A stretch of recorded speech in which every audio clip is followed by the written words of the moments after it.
자, 이제 전해질과 비전해질이 나오는데 뭐 어려운 부분은 아니야. 그런데 이 전해질과 비전해질에서 먼저 전해질 먼저 들어가도록 할게요. 전해질이 뭐냐면 아까 배웠었던 부분이야.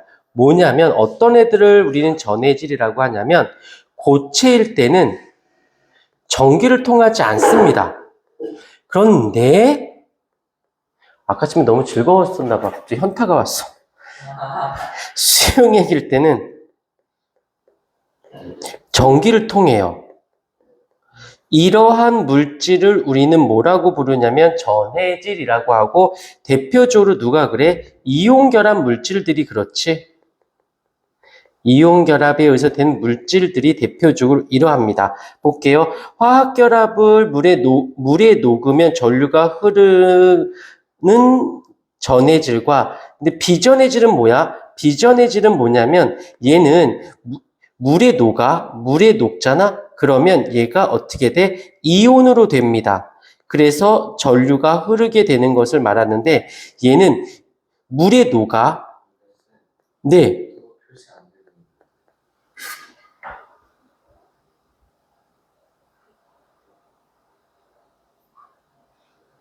왜? 물에 녹아.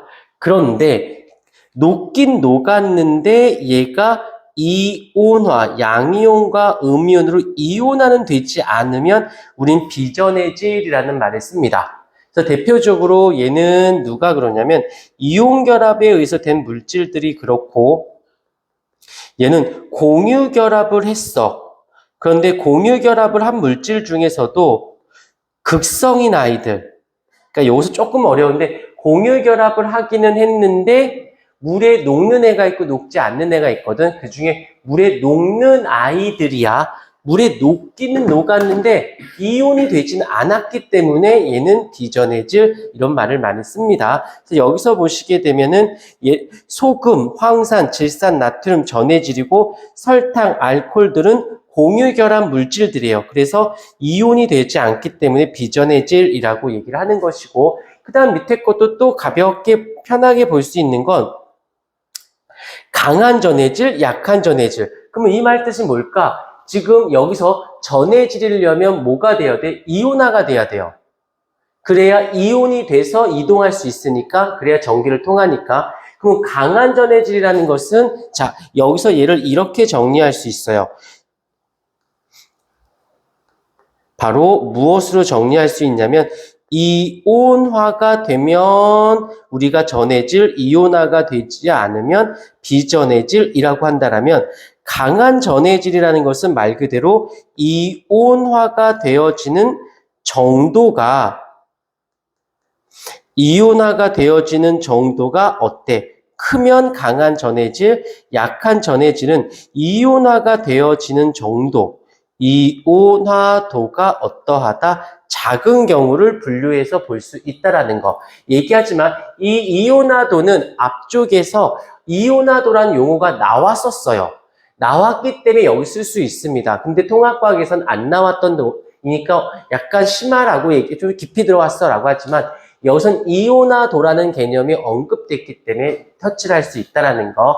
그래서 당연히 이온화도가 크면 이온이 많이 움직인다는 소리니까 어떻게 될까? 전류가 강하게 흐르겠지.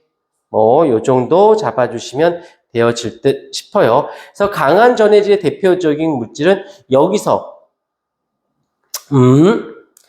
황산, 질산, 요렇게 하기보다 산과 염기를 배울 거기 때문에 강산이나 강염기, 알겠지만 산성이라는 건 수소이온을 내놓는 거거든. 근데 많이 내놔. 염기는 수산화이온을 내놓는 건데 많이 내놔. 이온이 많이 나뉘었기 때문에 강한 전해질이 되는 것이고, 여기서 약한 전해질이라는 것은 약산 이거나 약염기들을 이야기할 수 있다는 것을, 다시 말하면 여기서 어떻게 이온화가 되어지는 정도가 큰 경우와 이온화가 되어지는 정도가 작은 경우를 를 이렇게 분류 작업을 할 수 있다라는 거예요. 그래서 밑에 걸 보도록 할게요. 전해질, 비전해. 전해질은 전류가 흐르죠? 흐르지 않습니다. 고체에서는 흐르지 않다가 수용에서 전기가 흐르는 거고,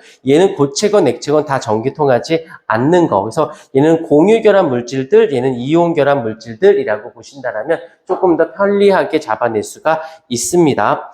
그 다음에 여기서 보면 전해질 수용액의 전류의 흐름. 이걸 이제 어떻게 전해질 때 전류가 흐르는 이유를 알아볼게. 수용액에서 전기를 통하기 위한 조건 아까쯤에 했었죠. 반드시 뭐가 있어야 돼? 이온이 있어야 돼. 전하를 띠는 이온이 있는 상태에서 두 가지 조건. 여기서 이온이 있고 이동이 자유스러워야 두 개가 모두 다 성립을 해야 돼요. 그런데 여기서 전해질에서 왜 전류가 흐릅니까? 라고 해준다면 전해질 수용의 전압을 걸어주게 되면 이온이 어떻게 돼? 이동하기 때문에 이온이 이동해. 이온이 있고 움직이기 때문에 전기를 통하는 것이고 당연히 알겠죠. 양이온이니까 마이너스 극으로 음이온이니까 플러스 극으로 이동하는 거. 그래서 전해질과 전해질 수용액의 전류, 전해질의 종류에 따라 흐르는 전류의 양이 다르대. 왜? 진할수록 농도가 진할수록 이온수가 많을수록 이온화도가 다른 말로는 이온화되는 정도가 클수록 어떻다? 어떻게 많이 흐른다. 까지 잡아주시면 되어집니다. 언능 필기 중